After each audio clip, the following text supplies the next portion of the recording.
আমি উদয়পুর মাদ্রাসায় পড়াইছি, আমি লেখছি হাসির।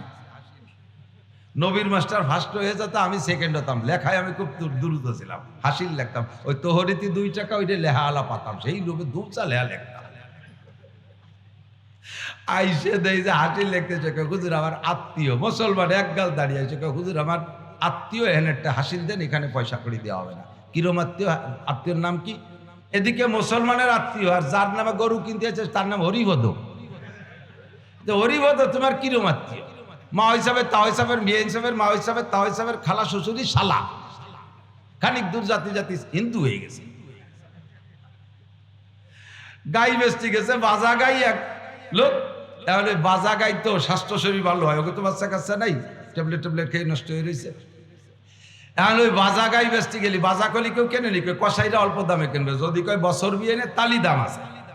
এখন ওই দালালে আইসে কয় যায়, ভাই আপনার গায়ের অবস্থা কি? বেসবেন? বলে হ্যাঁ বেসবেন। কত টাকা? এই টাকা। গায়ের যোগ্যতা কি? আর শয়তান 4 বছর কলই খাইছি, একটা বাচ্চা দিল না, 100 টাকা দুধ দেন না, ওই কুরবানি দেবো না বেশি তুই দাও। কয় ওয়া করলি গাই দামে বেচতে পারবো না, চুপ করে থাও, আমি বেচে দিছি। কয়টা দেওয়া? কয় 300 টাকা দেবে। এই 300 টাকা ধরে দালালে দালালি শুরু করে দেয়। গরু আটাতে আছে, আমি জানি। এখন দালালে এত সুন্দর ভাবে কাস্টমারের কাছে বিবরণ দিয়েছে, বছর বিয়ে নিয়ে কোনো কোনো বছর 11 মাসেই হয়, আর সকালে 4 কেজি, বিকেলে 2 কেজি। এত সুন্দর করে বর্ণনা দিয়েছে, কাস্টমার দুর্বল, কেনার জন্য রেডি হয়ে গেছে। এখন কয় তালি রাখেন, আমরা একটু পরামর্শ করি। গাই তো পাশের একটা দেখছে, এইটা নেবো না ওইটা নেবো, এই একটু একটু পরামর্শ গেছে। এর মধ্যে গাই এলাকায় গাই বেসবো না। গাই বেসবো না, গাই যদি বছর বিয়ে নিয়ে হয়, আর ডেল সকালে 4 কেজি, 2 কেজি বিকেলে, এ হলি তো বেসবো কা। মানে দালালের দালালি ভাষায় এত চমৎকার হচ্ছে, গাই এলাই ব্যবসা করে বুদ্ধি পড়িয়ে গেছে। আমার এই খ্রিস্টান দালালরা এমন দালালি আমার পক্ষে করছে, আমি নিজেই লজ্জায় পড়ে যাবো আল্লাহর সামনে যাইয়া। চলেন আমার সাথে, কালকেই মাহফিল আছে, তা আসে নাই কেউ। মাহফিলের ভিডিও তারা দেখবে, মাঝে মাঝে তোমরা একটু মাঠটা ঘুরেই দেখাইও। আলহামদুলিল্লাহ, আল্লাহ পাক আমাদেরকে সময় মতো আসার তৌফিক দিয়েছেন এবং মূল্যবান কথা শোনারও সুযোগ দিয়েছেন। হযরত মাওলানা মাকসুদুল হক সাহেবের তাজা এলেম, জিন্দা এলেমের জিন্দা বয়ান, ব্লাঙ্ক ফাঁকা কথা না, গল্প আর গজল দিয়ে মাঠ গরম করা, এও বক্তা আছে। বাকি এটা আমাদের, বিশেষ করে সদস্য হুজুর রহমতুল্লাহ আলাইহে, যশোরে হুজুর, নানুপুরি হুজুর রহিমাহুল্লাহ, এ সকল বড়দের, উদয়পুরী পীর সাহেবদের খুলাফা, সেই গাছের ডাল পালা শাখা পোশাখা যেখানে আছে, তারা মজলিসে বৈশা কিস্সা কাহিনী গল্প স্বল্পদের সময় নষ্ট করে না, উম্মতের প্রয়োজনীয় কিছু কথা বলার চেষ্টা করে। হুজুর অনেক জরুরি কথা বলছে না? মুশকিল হলো, আমিও এসে শুনছি, আমি আগেও এই জায়গা মস্ক করাইছি, কিন্তু আমাদের এলাকার শ্রোতারা ওয়াজ শুনতে দিশে পায় না, এই একটা দুর্বলতা। মাঝে মাঝে সাথে সাথে বক্তাদের সাথে জি হা না, ঠিক বেঠিক একটু বুঝে শুনে জাপর ছাড়িয়ে কইলে বক্তা বোঝে যে হ্যাঁ আমার কথা বুঝতেছে, ভিতরে একটা জজবা আসে। এই ঠিক ঠুকও প্রতি দিশে পায় না আমাকে এলাকার মানুষ। কিন্তু শ্রোতার কোয়ালিটি বড় সুন্দর। অন্য অন্য জায়গায় সামনে দেখো একটা খুদকুড়ো বসে, এমা ছোট মোটো চাল দিয়ে খুদ্দে মিশেনু, তাও আওয়াজ বোঝে না, সামনে বসে আইডুবানিয়ে ভারী ডিস্টার্ব করে। আমাদের এখানে শ্রোতার ভিতরে কুচো পাল্টি নাই, সব কোয়ালিটি সম্পন্ন। কথা বলেন ঠিক? এই তো মনে হচ্ছে সল লাগিয়ে গেছে নাকি মুখ, ঠিক একটু কইতে হবে। তো হুজুর অনেক ভালো কথা বলছে না? আমলি কথা বলছেন না? বলবেন যে এ তো কতবার শুনছি, এই কতবার শুনছেন বিদায় আরো শুনবেন। আল্লাহ পাক এ কথাও অ্যাডভান্স বলে দিছে, ওয়া যাক্কির। যাক্কির মানে মুজাকারা। আমাদের তো তবলিগি এলাকার মানুষ, তবলিগে গিয়েছেন না আপনারা? তবলিগে ঈশান নামাজের পরে মুজাকারা হয় না? এই মুজাকারা, যাক্কারা, ইউজাক্কিরু, তাজকির, মুজাকারা একই বাবা, জাল কাপ র, এই মাদ্দা থেকে আসছে। তার মানে জানা বিষয়গুলো উম্মতকে নিয়ে আলোচনা করেন। যাক্কির, নতুন কথাও বলবেন, জানা কথা আলোচনা করবেন। লাভ কি? ফাইন্না যিকরা তানফাউল মুমিনিন। প্রত্যেকটা মানুষই আমরা জানি আমাদের করণীয় কি, অর্জনীয় কি, বর্জনীয় কি। সাবালেগ নারী আর পুরুষ জানেন না, আমার একথা আমি বলতে পারবো না। যারা দাঁড়িয়ে আছেন তারা কি মেহরবানি করে বসবেন? বসতে হবে এটাও জানেন, তাই না? মজলিসে এসে বসতে হবে এটাও জানেন। যদি বসে পড়েন আপনার ফায়দা বেশি, আর দাঁড়ায় থাকলে কেমন যেন আপ ডাউন বা পাল্টায় না, বেশি এটা ভালো লাগে না। আবার দাঁড়ানোওয়ালাদের বসতি করলে অনেক সময় চলে যায় কেন্নর মতো। কেন্ন আছে না আমাকে দেশে, লম্বা লম্বা কেন্ন। কেন্ন ওই যে রেলগাড়ির মতো অনেক পাও, ওর পাও বেশি বলে যে আটে বাড়ি জোরে তা না, পা বেশি আটে আসতে, ঠিক না? তো ও যে গতিতে আটতিছে আপনার পছন্দ হচ্ছে না, ওরে কয় এইভাবে আটলি তুই মোল্লারহাট পাড়ি দিবি কবে, একটু ঠেলা দেন, তাহলে কি জোরে আটে? ওর সাথে গোল হইয়ে পয়সা হয়ে যায়, পারলি তুই আইটি বেড়ে আমি পারবো না, ঠিক না? আমাকে বিজয় পয়সার মোড়ে একটা ভ্যানালা আছে, যুবক জম্মের ডিলে, তো ওর ভ্যানে উঠছে দুইজন মহিলা, আসবেই পুকুরের দিক, তো বিজয় পয়সাতে ভিতরে ঢুকে সুলতান সে বিজয় পয়সার মাঝখানেটা ফাঁকা, ওখানে আসলি তুমুল ম্যাগ। তাই মেয়ে দুটো বলতেছে বাড়ি তুই যেভাবে চালাচ্ছিস আমাকে তো জ্বরে বাতাস উড়িয়ে নিয়ে যাবে না, একটু জোরে চালা। ও কান দেয় না, 3-4 বার করলেও ভ্যানের তে নামে কয় তোরা চালা। আমি যা পারছি চালাইতে আর পারবো না। দাঁড়ানো লাগে যদি কই বসেন তাহলে নাইটি চলে গেল, তুমি ওয়াজ করো আমরা পারবো না শুনতে। এটা মজলিসের আদব। এও বলছি তো কতই বলছি, নবী আলাইহিস সালাম বয়ান করতেছেন, সাহাবায়ে কেরাম বয়ান শুনতেছেন। হুজুর আর সাহাবায়ে কেরামদের বয়ান করার শোনার ভিতরে একটা চুম্বক ছিল, কারণ নবী আলাইহিস সালাতু ওয়াস সালামের যে আকর্ষণ এ তো আর কেউ পাবে না। ওয়ারাসাতুল আম্বিয়া, উলামায়ে কেরাম নবীদের ওয়ারেস, তাদের ভিতরে কের ভিতরে আল্লাহ তাআলা তার অংশ দিয়ে থাকেন, আমরা তো তার লাখ কোটি ভাগের এক ভাগও পাইনি। হুজুর যখন বয়ান করতেন তখন সাহাবায়ে কেরাম যে যেখানে বসা থাকতেন, একটা পাওয়ারফুল চুম্বক এই টেবিলের উপরে রাখলে টেবিলের সব জায়গাতে ছোট ছোট টুকরো লোহা যদি ছড়ায় রাখা হয়, তাহলে 1000 পাওয়ারের একটা চুম্বক মাঝে রাখলে ওই লোহাগুলো জায়গায় থাকতে পারে না, সব আস্তে আস্তে চুম্বকের দিকে আগাতে থাকে। কাছের গুলো চুম্বকের সাথে মিশে যায়, তারপরে গুলো তার সাথে মিশে, এভাবে সব ঘন হয়ে যায়, এরকম না নিয়ম?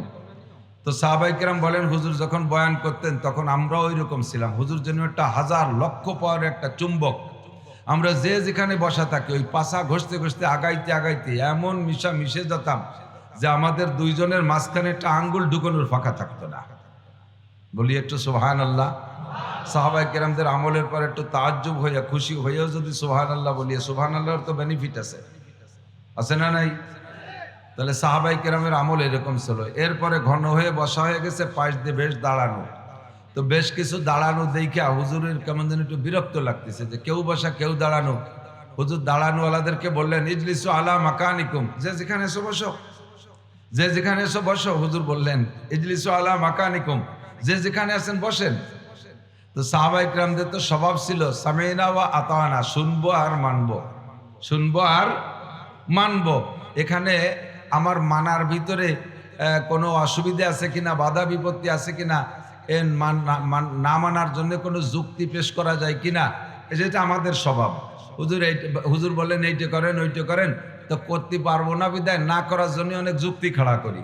সাহাবায়ে কেরামদের কোনো যুক্তি ভক্তি নাই, হুজুর বলছেন মানতে শুনছি, মানতে বলছেন সাথে সাথে মেনে ফেলেছি। বলার সাথে সাথে সব সাহাবা বসে পড়ছে, একজনও দাঁড়ানো নাই। নিচে কি ময়লা না বসার যোগ্য কি যোগ্য না, হুজুর বসতে বলছেন, যে যেখানে সে সেই জায়গায় বসে পড়ছে। তো এই হুকুমের পরে হুজুর সবাইরে বসাই দিয়ে বয়ান করলেন। বয়ানের শেষে হুজুর মসজিদ থেকে বেরোইছেন, বয়ান মসজিদে নববীতে বেরোই দেখে মসজিদের বাইরে এক বুড়ো রুমাল মুড়ি দিয়ে বসেই রয়েছে। তো হুজুর এসে বলছে আসসালামু আলাইকুম মান আনতা ইয়া শায়েখ, মুরব্বী আপনি কে?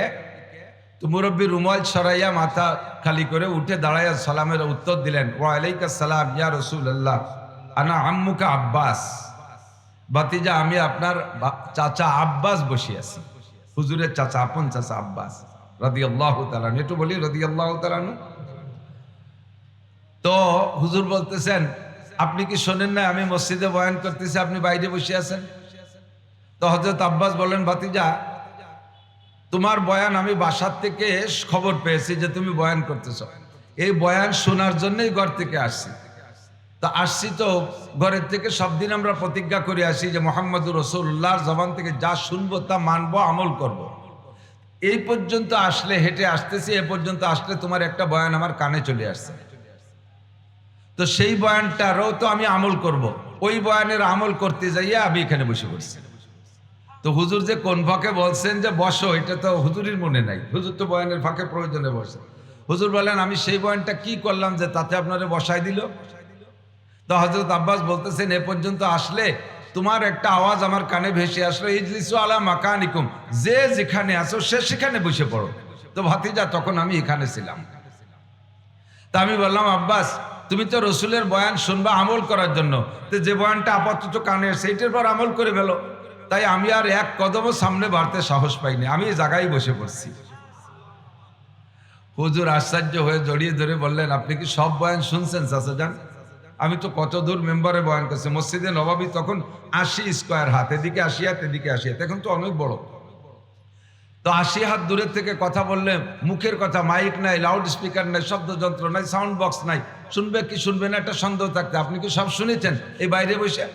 হুজুর বললেন, আব্বাস বললেন যে আপনার ভাতিজা তোমার বয়ানের ভিতরে মুজিজা আছে, তোমার বয়ানের মধ্যে মুজিজা আছে। তুমি যেভাবেই কথা বলো, লক্ষ মানুষও যদি তোমার সামনে থাকে, পায়ের কাছের মানুষটা যে আওয়াজে শোনে শেষের মানুষটাই একই আওয়াজে শুনতে পায়। আমি তোমার সব বয়ান শুনছি। হুজুর বললেন আপনি যদি বয়ান না শুনে থাকেন তাহলে আমি আবার পুনরাবৃত্তি করব, আবার রিপ্লাই করব, পুনরায় সব কথাগুলো আপনাকে একারেই শুনবো। হুজুর বললেন আমি সব শুনছি, সব শুনছি, আমি আসার পরে যেগুলো বলেছে সব শুনছি আমি। হুজুর জড়িয়ে ধরে বললেন মান তাশাব্বাহা বিকওমিন ফাহুয়া মিনহু, যার সাথে যার মিল হবে তার সাথে তার হাসর হবে, যার সাথে যার মিল হবে তার সাথে তার হাসর হবে। আল্লাহ পাক বলেন ইয়া আইয়ুহাল্লাযীনা আমানু লা তাত্তাখিযুল ইয়াহুদা ওয়ান নাসারা আউলিয়া বাদুহুম আউলিয়া বাদ ওয়া মান ইয়াতাওয়াল্লাহুম মিনকুম ফাইন্নাহু মিনহুম ইন্নাল্লাহা লা ইয়াহদিল কওমাল কাফিরিন। হে মুমিনরা, তোমরা ইহুদ নাসারদের অনুসরণ করো না, খ্রিস্টানদের ইত্তেবা করো না, ইহুদিদের অনুসরণ করো না। বাদহুম আউলিয়া ও বাদ, তারা আপসে একে অপরের বন্ধু। ইহুদ আর নাসারা, খেয়াল করতেছেন সবাই, ধর্মগত দিক দিয়ে যেমন ইসলাম একটা ধর্ম, যেমন হিন্দুরা একটা দাবি করে তাদের ধর্ম, যেমন বুদ্ধরা দাবি করে তাদের একটা ধর্ম, ওইরকম ইহুদিরা দাবি করে তাদের একটা ধর্ম, ওইরকম নাসারারা দাবি করে তাদের একটা ধর্ম। সারা দুনিয়ায় 4-5টা ধর্মের প্রচার চলতেছে, প্রত্যেকেই যার যার ধর্মাবলম্বী বাড়ানোর চেষ্টা করতেছে। তো এক ধর্ম আর এক ধর্ম থেকে ফার ডিফারেন্স। ইসলাম সবার থেকে ব্যতিক্রম। হিন্দুদের বুদ্ধদের ভিতরে কাছাকাছি কিছুটা মিল আছে, ইহুদ আর নাসারাদের ভিতরে কিছু কিছু মিল আছে, তারপরে অনেকটা পার্থক্য। ইহুদিরা তাওরাতের অনুসারী, নাসারারা ইনজিলের অনুসারী। একে অপরের ভিতরে কতটা দূরত্ব কোরআন শরীফের আর এক আয়াতের ভিতরে বলে ক্বালাতিল ইয়াহুদু লাইসাতিন নাসারা আলা শাই, ইহুদিরা নাসারাকে কয় তোরা মুনিশি জাতি না, তোকে কি এটা ধর্ম হলো? বোধ নাই শোধ নাই, কি কইস? মারিয়ামের স্বামী আল্লাহ, ঈসা আল্লাহর বা ঈসা আল্লাহর ছেলে, কি কইস তোরা? তোকে কোনো ধর্মই না। এই শুনে আবার নাসারারা কি কয় ওয়াকালাতিন নাসারা লাইসাতিল ইয়াহুদু আলা শাই, কয় তোরা মুনিশির গন্ধই না, তোকে ধর্মই না। দুই দল মিলে আবার বুদ্ধকে কয় তোরা কি, ওরে কয় কোন তোর ধর্ম? এই যে চাইনা নেড়ারা, ও কি ধর্ম? নেড়া হয়ে থাকে পৈতি এখন গলায় দিয়ে লাল কাপড় পরি, ও কি ধর্ম? তিন দল মিলে ভারতের দাদা বাবুকে কয় ও কি ধর্ম? 33 কোটি দেবদেবী বানায়, নিজে হাতে মাইটে মূর্তি বানাইয়া তারে সেবা দিস, শিয়াল কুত্তো বানাইয়া ঘর ভরি তুই তারে সেবা দি, ও কি ধর্ম? প্রত্যেকের ভিতরে পার্থক্য আছে। অথচ যখন মুসলমানদের সাথে যুদ্ধ লাগবে, মুসলমান যখন মধ্যে মুখাসেম হবে, বিরোধী পক্ষে দাঁড়াবে, তখন দেখবেন আল কুফরু মিল্লাতুন ওয়াহিদা, সারা দুনিয়ার সমস্ত কাফেররা মিলে এক হয়ে যায়। কথা বলেন, সারা পৃথিবীর কাফেররা এক হয়ে যায়। ছোটবেলা দেখতাম, এখন তারাও বিলুপ্ত হয়ে গেছে, সব কিছুতে আপডেট হচ্ছে। ছোটবেলা শিয়াল দেখতাম যেভাবে, ইদানিং আপনারা তো সন্ধ্যাকালে, আমি আমার সাথে শিয়ালের সাথে খুব সাক্ষাৎ হয়, সারা দেশভরি তো গাড়িতে রাতভর দৌড়ে বেড়াই, বিশেষ করে টাঙ্গাইল, ময়মনসিংহ, সিলেট ওই এলাকার জঙ্গলি এলাকায় হাজার হাজার শিয়াল রাস্তাঘাটে বাঁধে, কিন্তু শিয়ালের সেই ডাক শুনি না। আগে সন্ধ্যার সময় একটা ডাক দিত, ঈশার পরে শোবেন তা বলে একটা এলাম দিত যে এখন ঘুমের সময় তো সবাই শুয়ে পড়ো, কারণ তোমরা সজাগ থাকলে আমাদের ডিউটিতে ত্রুটি হয়। মানুষ সজাগ থাকলে শিয়ালের ডিউটি, ওর আমলের ঘাটতি। এই জন্য ওই সময়টা ডাক দিয়ে টাইম বলে দিত যে শোয়ার সময় হয়েছে। আবার শেষ রাত্রি সে একটা তাহাজ্জুদের ডাক দিত শিয়ালে, ঠিক না? ফজরের আগে একটা ডাক দিত, এটা ফজরের আজানের ডাক। আল্লাহ, এরা ডাকে, এরা কিন্তু ওজন্যই ডাকে। সদায়ে কুমরিয়া বাসাদ বকুকু ভগো সে মন্দরায়া দাল্লাহু चमन में चू चू कर गाते हैं बुलबुल के फुलू में अल्लाह मिया तू ही तू हाय तू ही तू। বুলবুল পাখি ফুলের মধ্যে মুখ দিয়া চু চু করে ডাকে, আমরা মনে করি কুহু কুহু করে ডাকে। ও আল্লাহর জিকির করে, আল্লাহু আল্লাহু আল্লাহু, ও কিন্তু আল্লাহর জিকির করে। রাতের বেলা ভুতুম পাখি গাছের ডালে বৈশা কুক কুক কুক করে একটা ডাক দেয়। আমরা বলি ভুতুম ডাকতেছে, এটা রোগ ডেকে আনতেছে। এই কুক পাখি ডাকলে বাড়ির মানুষের রোগ ব্যাধি হয়। আসলে আপনার মনে ধারণা অনুযায়ী রোগ হইতে পারে। ওই ভুতুম পাখি তার ডালের পর বৈশা, তার বাসায় বৈশা ওই কুক কুক করে আল্লাহ পাক রব্বুল আলামিনের জিকির করে। শিয়ালে সন্ধ্যাকালে ডাকে, রাত 9টার সময় ডাকে, শেষ রাত্রিও ডাকে, ফজরের সময় ডাকে, মোরগে শেষ রাত্রি ডাকে, রাত 4টের সময় একটা ডাক দেয়, মোরগে 3টের সময় একটা ডাক দেয়। ওই ডাকটা তাহাজ্জুদের আজান দেয়। ওর ডাকরে আমরা শুনি কুহু কুহু করে ডাকে, কিন্তু কোরআনের ভাষায় আল্লাহু আকবার, তাফসীরের ভাষায় বুজুর্গানে দিন বলে ও যে ডাকে কুকু কুক কইয়া, ওর ডাকাটা হলো আরবিতে সুবহুন কুদ্দুসুন।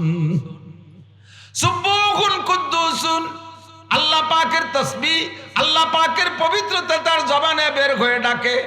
আল্লাহু আকবার। একটা মোরগে ডাকলে সারা এলাকার মোরগে ডাকে, একটা শিয়ালে ডাক দিলে সারা এলাকার শিয়ালে ডাকতো। মনে আছে না? একটা মুরব্বী শিয়ালে ডাক দেয়, আঞ্চলিক কমান্ডার। এই আঞ্চলিক কমান্ডার মুরব্বী শিয়ালে একটা ডাক দিলি, দেখবেন বিভিন্ন পয়েন্ট থেকে শিয়ালে ডাকা শুরু হতো। মনে আছে না মুরব্বীরা? শিয়ালও তার সব আদর্শ চাই, এ ডাকারও আদর্শ। আর আমরা সন্ধ্যা রাত্রি যদি শিয়ালরে ভেঙ্গাতাম, তাহলে শিয়াল রাতার এক বাড়ির এরিয়ার মধ্যে কিছু না কিছু হাত দিয়ে ধুয়ে যেত। ওই চুলোর বিটি পায়খানা করবে, না আলগা বারান্দার দুয়ারের পর আগে ধুয়ে যাবে, এ কিছু করত। সে শিয়ালে তাও ভুলি গেছে। তো এক শিয়ালে ডাকলে সারা এলাকার শিয়ালে যেমন সাড়া দেয়, আমেরিকার ডোনাল্ড ট্রাম্প শিয়ালে ওই জায়গা থেকে ডাক দেয়, এদিকে ভারতের শিয়ালরা সাড়া দেয়, ওদিকে ইসরায়েলের শিয়ালরা সাড়া দেয়, তারপরে ইউরোপ কান্ট্রির যত শিয়াল আছে সব শিয়াল তার ডাকে সাড়া দেয়। কোথায় যায় দক্ষিণ কোরিয়া, তারাও সাড়া দেয়। ওদিকে জাপান লাস্টে পৃথিবীর পূর্ব প্রান্তে, তারাই আমেরিকা শিয়ালের ডাকে সাড়া দেয়। কথা বলেন ঠিক ঠিক না? একেই নবী পাক বলেন আল কুফরু মিল্লাতুন ওয়াহিদা, সমস্ত কাফের মিলে এক দল। ইসলাম ছাড়া, ইসলাম ধর্ম ছাড়া আর যত ধর্ম আছে একটাও ধর্ম নাই। মুসলমান ছাড়া আর যত আছে, যদিও তাদের আলাদা আলাদা নাম, সকলের নামই কাফের। সকলের নাম কি? কাফের। এবার আল্লাহ পাক বলেন সর্বশ্রেষ্ঠ কাফের যারা আমার 1 নম্বর দুশমন, তাদের সাথে বন্ধুত্বটা গড়বা না। ইয়া আইয়ুহাল্লাযীনা আমানু লা তাত্তাখিযু আদুব্বি ওয়া আদুওয়াকুম আউলিয়া। হে অন্ধ জগতের অটল বিশ্বাসী যুবকরা, আমার প্রাণপ্রিয় বন্ধু এদিক তাকাও। আমার অন্ধ জগতের অটল বিশ্বাসী যুবকরা, দুনিয়ার নাম অন্ধ জগৎ, আখিরাতের নাম আলোর জগৎ। একজন মানুষ অন্ধকারে চক্ষু বন্ধ করে থাকলে বা চোখ খুললে যেমন গভীর অন্ধকারে কিছু দেখতে পায় না, দুনিয়ায় বসে আখিরাতের কিছু দেখা যায় না। দুনিয়ায় বসে আল্লাহকে দেখা যায় না, জান্নাত দেখা যায় না, জাহান্নাম দেখা যায় না, পুলসিরাত দেখা যায় না, হুর দেখা যায় না, গেলমান দেখা যায় না, জাহান্নামের সাজা শাস্তি দেখা যায় না, মিজানের দাড়ি পাল্লা দেখা যায় না, হাউজে কাউসার দেখা যায় না, ফেরেশতাদেরকে দেখা যায় না, কবর আযাব দুনিয়ায় বসে দেখা যায় না। অথচ যেগুলো বলছে এগুলো আছে না নাই? কথা বলেন আছে?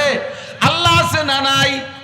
আরে হাসরে মাঠ হবে, পুলসিরাত আছে, মিজানের দাড়ি পাল্লায় হিসাব হবে। আল্লাহর সামনে দিয়ে 4টি প্রশ্নের ইমিগ্রেশন কমপ্লিট না করে সামনে যাইতে পারবেন না। সত্য না মিথ্যা? মিথ্যা না সত্য? কবর আযাব আছে না নাই? আযাবুল কবর হাক্কন। কিভাবে বোঝেন যে সত্য? আমার দেখা লাগবে না। এমন এক ব্যক্তি বলেছেন, যেই ব্যক্তি চির সত্যবাদী সাদিকুল মাসদুক বিশ্বনবী মুহাম্মদুর রাসূলুল্লাহ।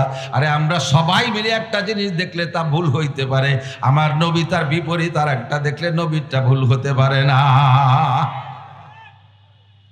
আমি না দেখে বিশ্বাস করি, তাই আমার নাম অন্ধ জগতের অটল বিশ্বাসী। আমাকে আল্লাহ পাগল বলে ডাক দিয়েছেন।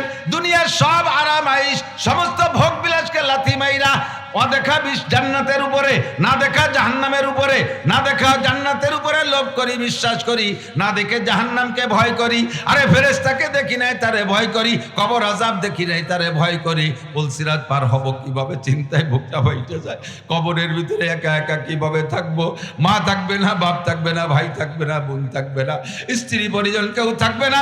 সন্তানরা যতই বাহাদুর হোক আর সুঠামবড়ির অধিকারী হোক, তারা অস্ত্র শস্ত্রওয়ালা হোক, একজনও কবরে যে আমার সাথে আমার পক্ষে কাজ করবে না, ফেরেশতাদেরকে গুলিগুল্লা করে তাড়িয়ে দেবে না। ওই জায়গা আমাকে একাকেই মোকাবেলা করতে হবে।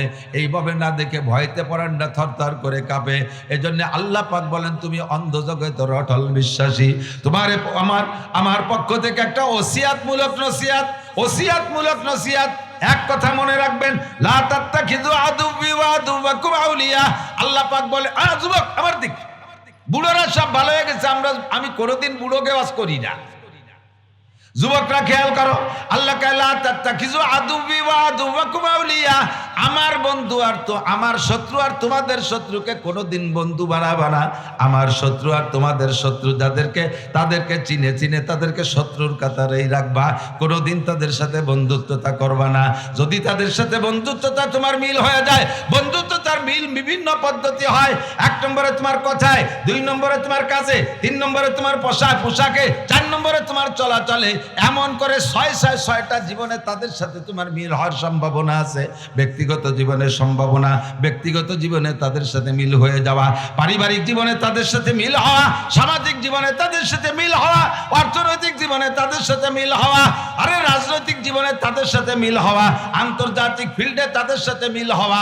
এইভাবে 6 জীবনে যদি কোনো দিক দিয়ে তাদের সাথে মিলে নাও, আল্লাহ পাক বলেন, ফাইন্নাহু মিনহুম, হাসরের মাঠে আমি এই মুসলমান নামদারি মুসলমানদেরকে ওই কাফের মুশরিক আমার শত্রুদের সাথে বিবেচনা করব।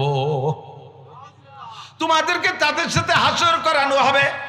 ওয়ামাইয়াতাওয়াল্লাকুম মিনকুম ফাইন্নাহু মিনহুম লা তাত্তাখিযু আদুওয়ি ওয়া আদুওয়াকুম আউলিয়া। আল্লাহ বলেন, আমার শত্রু তোমাদের শত্রু বন্ধু বানাবা না। এবার আল্লাহর শত্রু আমাদের শত্রুকে আমরা চিনি না, আল্লাহ নাম ধরে উচ্চারণ করে চিনেই দিলেন। খেয়াল করেন, 2টা শত্রুর নাম আল্লাহ উল্লেখ করেছেন। ইয়া আইয়ুহাল্লাযীনা আমানু লা তাত্তাখিযুল ইয়াহুদা ওয়ান নাসারা আউলিয়া। বিশেষ করে খাস করে ইহুদ আর নাসারাকে বন্ধু বানাবি না। ইহুদি ইসরায়েলিরা ইহুদি, আর নাসারা হলো পশ্চিমারা, আমেরিকানরা, ইউরোপিয়ানরা, তারা নাসারা মানে খ্রিস্টান। ইহুদ নাসারারে কেউ বন্ধু বানাবে না।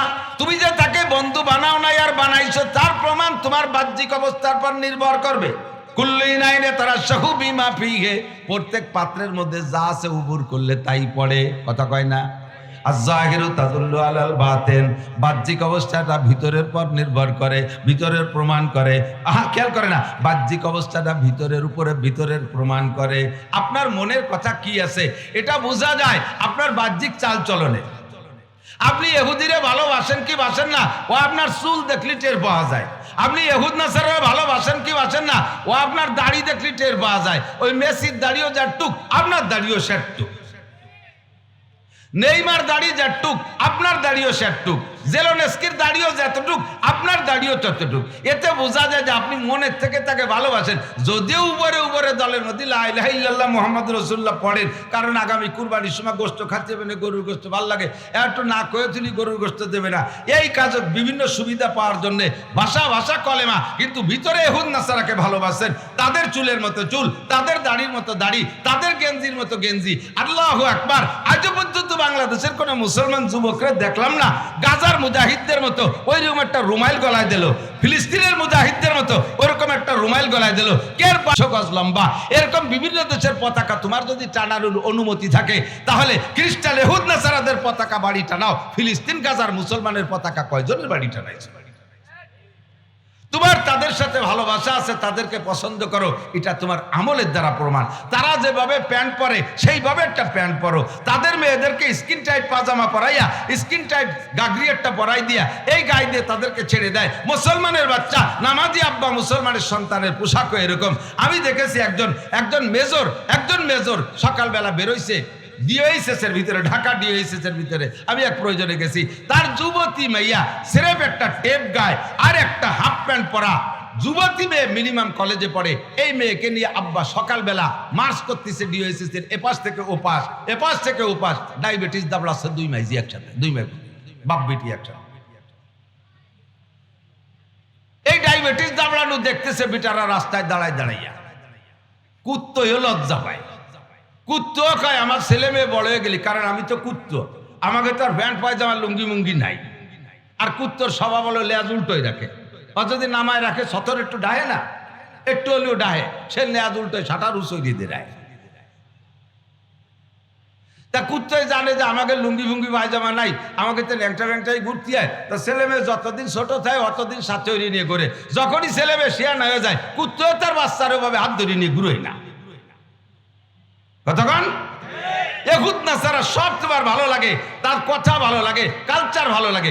এই আফগান কি বলে গাজা ফিলিস্তিন ইসরায়েলের যুদ্ধের ভিতরে আমি হাজার হাজার মুসলমানের মুখে শুনছি, তারা কয় যাও কে বেমরুলির চাকে গাই দিতি, পানি ছিটে দিয়ে শরীর তো খাতে যাও। জানেন তো না এই বাংলাদেশটা স্বাধীন করছেন যারা, আমরা স্বাধীনের পরে যাদের জন্ম, আমরা সমালোচনা করতে পারি স্বাধীন কেন করলো, স্বাধীন কেন করলো। তারা যে সময় ছিল, পাকিস্তান যে সময় ছিল, সেই সময় আর মানুষের জানতো যে স্বাধীনতার প্রয়োজন কি প্রয়োজন না, তাই তারা বুঝে যুদ্ধ করে স্বাধীন করেছে।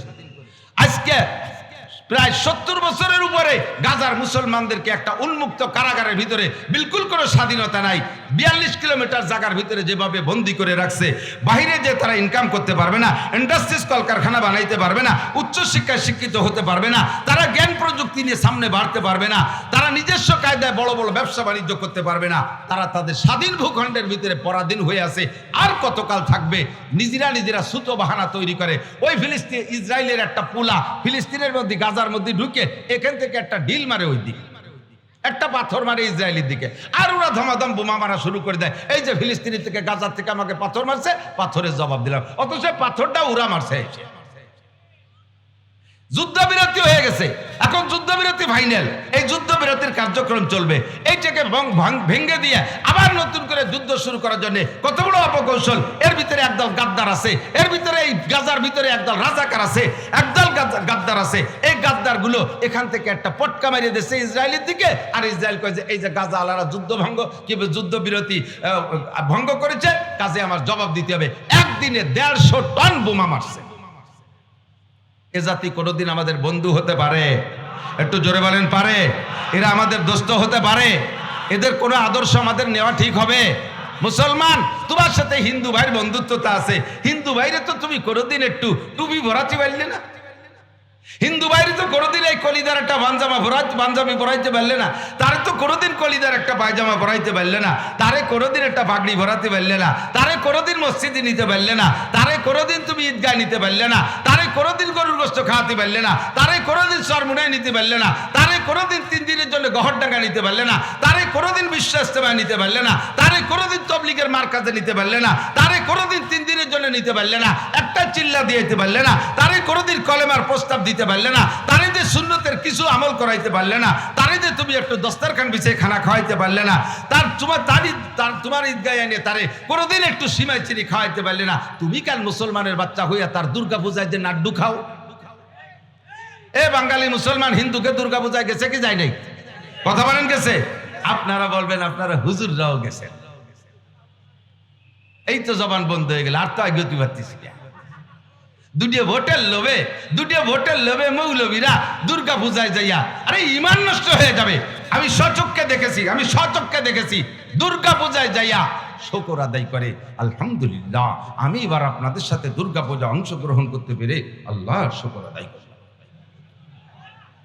দুদু